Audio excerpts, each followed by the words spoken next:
Je suis le docteur Éric Langoul. La médecine est effectivement diversifiée. Vous savez, nous avons les médecines ordinaires qui se pratiquent dans les hôpitaux, la médecine hospitalière, qui est basée en réalité sur les symptômes, contrairement à ce que les gens pensent, parce que leur action ne procède pas de la recherche sur les causes d'une maladie.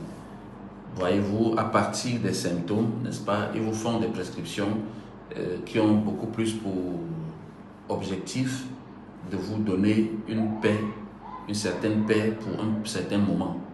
Et parfois même, il peut arriver, n'est-ce pas, que vous obtenez un résultat durable. C'est vraiment très louable.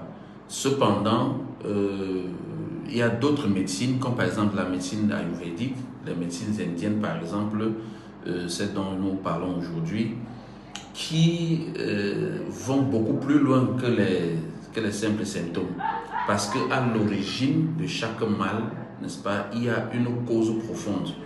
Et ces médecines ont pour but, n'est-ce pas, de commencer déjà par comprendre qu'est-ce qui est à la souche de votre souffrance et de résoudre ça à ce niveau. Et c'est ce qu'on les appelle les médecines du terrain.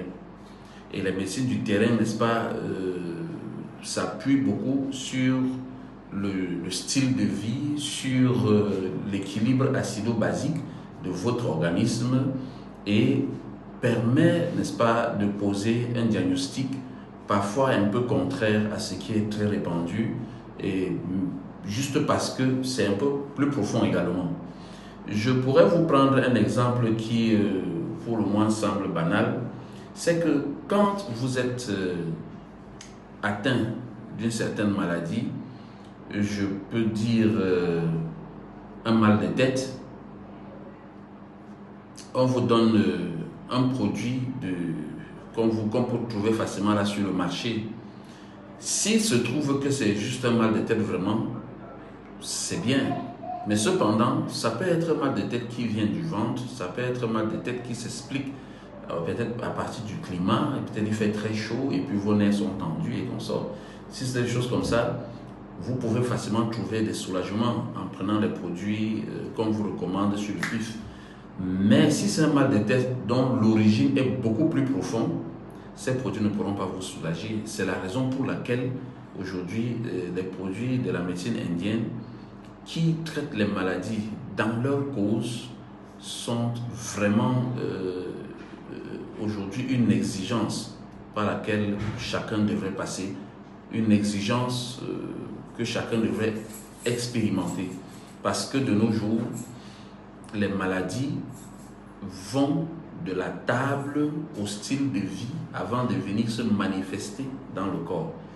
Donc voilà ce que je voudrais vous dire, que la médecine indienne aujourd'hui s'impose comme une nécessité parce que c'est là, non pas pour soigner, n'est-ce pas, les symptômes, mais pour aller dessoucher le problème au niveau du terrain biologique. Il y a quand même une différence entre quelqu'un qui abat les arbres pour avoir un espace libre et quelqu'un qui dessouche les arbres.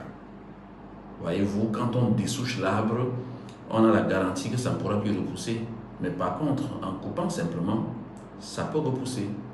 Si vous avez des doutes, demandez aux hommes qui se rasent la barbe tout le matin. Ils rasent aujourd'hui, demain matin, ils rasent encore. Pourquoi? Parce que ça a repoussé entre-temps.